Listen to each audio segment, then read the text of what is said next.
क्या आपने कभी सोचा है कि एक दिन आप अपने बच्चों की स्कूल की फीस क्रिप्टो से भरेंगे या किराने की दुकान से चीनी क्रिप्टो से खरीदेंगे?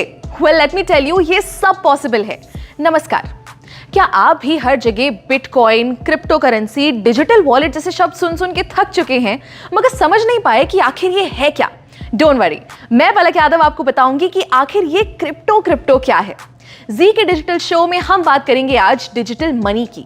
पर सबसे पहले जानते हैं कि ये पूरी क्रिप्टो की दुनिया आखिर आई कैसे। सबसे पहले था बार्टर सिस्टम, जैसे गेहूं के बदले जूते, आम के बदले सेब या नमक के बदले चाय। मगर क्योंकि ये सिस्टम में बहुत सी दिक्कत थी, जैसे कोई आम के बदले सेब ना ले तो फिर मुद्राओं का इस्तेमाल शुरू हुआ। सोने के, चांदी के, तांबे के और भी तरीके के सिक्के इस्तेमाल होने लगे। पार्टीशन से पहले भारत में दमड़ी, टका, पाई, आना, दमन्नी, चवन्नी, अठन्नी और रुपए के सिक्के चलते थे। मगर सिक्कों के भारी वजन की वजह से उनको लेकर इधर उधर जाना बहुत मुश्किल होता था, इसलिए पेपर करेंसी यानी नोट आना शुरू हुए। अब नोटों का इतिहास तो हम जानते ही हैं। 10,000 के बड़े बड़े नोट से शुरू होकर जो वॉलेट में भी ना आए, नोट छोटे से छोटे होते गए और अब तो ज्यादातर लोग बिना पेपर करेंसी के ही चलते हैं। आज से 5-6 साल पहले किसी ने सोचा भी नहीं होगा कि सिर्फ एक क्यूआर कोड को स्कैन करके किसी को पैसे भेजे जा सकते हैं। मगर आज पेटीएम, गूगल पे, फोन पे हर दुकान नुक्कड़ पर मिल जाएगा। ऐसे ही मैं आपसे कहूं कि डिजिटल करेंसी की दुनिया दूर नहीं है तो शायद आप भी विश्वास नहीं करेंगे, मगर 2009 से ही ये पूरी दुनिया शुरू हो चुकी है।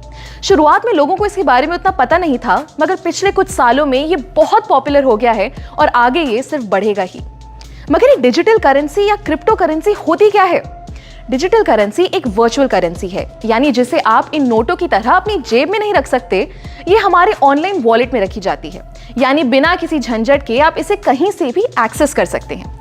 अच्छा, इसी का दूसरा नाम कह सकते हैं क्रिप्टो करेंसी। Crypto currency. अब करेंसी का मतलब तो हम समझते हैं पैसा, मगर ये क्रिप्टो किस भला का नाम है? क्रिप्टो मतलब छुपा हुआ या जो सीक्रेट हो, यानी कि आप क्रिप्टो करेंसी से अपने पैसे की जो भी ट्रांजैक्शन करेंगे या लेन देन करेंगे वो सब छुपा हुआ होगा और सिक्योर होगा। ये क्रिप्टो करेंसी का चलन 2009 में शुरू हुआ, जब सबसे पहली बार सातोशी नाकामोटो नाम के एक आदमी ने वर्चुअल करेंसी बनाई। अब इसका नाम हम सब ने कहीं ना कहीं सुना ही है। जी हाँ, बिटकॉइन। बिटकॉइन आज की डेट में इतनी बड़ी क्रिप्टो करेंसी बन चुकी है कि आप मानेंगे नहीं कि कई बड़ी बड़ी कंपनीज आज बिटकॉइन से पेमेंट्स लेती हैं। एक मजे की बात बताऊं, अगर आपने 2009 में एक बिटकॉइन खरीदा होता तो आज आपके पास बिना कुछ किए बैठे बिठाए करीब 16 लाख रुपए होते। मगर आज इथेरियम, डॉजकॉइन, टेथर जैसी 19,000 क्रिप्टो करेंसीज बन चुकी हैं। इन करेंसीज को हम खरीद सकते हैं, बेच सकते हैं और चाहे तो इनमें इन्वेस्ट भी कर सकते हैं। अब ये तो हम समझ गए कि क्रिप्टो करेंसी एक तरीके के ऐसे पैसे हैं जिन्हें हम छू नहीं सकते, मगर अगर हम इनसे खरीदेंगे या बेचेंगे तो इसे कोई कंट्रोल कर रहा होगा क्या? जी नहीं। यही खास बात है क्रिप्टो करेंसी की। इसे कोई थर्ड पार्टी जैसे कोई बैंक या कोई सरकार कंट्रोल नहीं करती, यानी कि ये डिसेंट्रलाइज्ड होता है। पूरे ट्रेडिशनल बैंकिंग सिस्टम को तोड़ते हुए क्रिप्टो की ट्रांजैक्शन सीधे एक वॉलेट से दूसरे वॉलेट में होती है। क्रिप्टो करेंसी को पहले उतनी मान्यता नहीं मिली थी। भारत जैसे कई देशों में इसका इस्तेमाल बैन था, मगर धीरे धीरे बहुत से देशों में ये लीगल हो चुका है। मार्च 2020 में भी इंडिया ने क्रिप्टो करेंसी से बैन हटा दिया। यहां तक कि हमारी फाइनेंस मिनिस्टर निर्मला सीतारमण ने 2022 के बजट में डिजिटल रुपी लॉन्च करने की बात की है। जी हाँ, भारत की पहली डिजिटल करेंसी।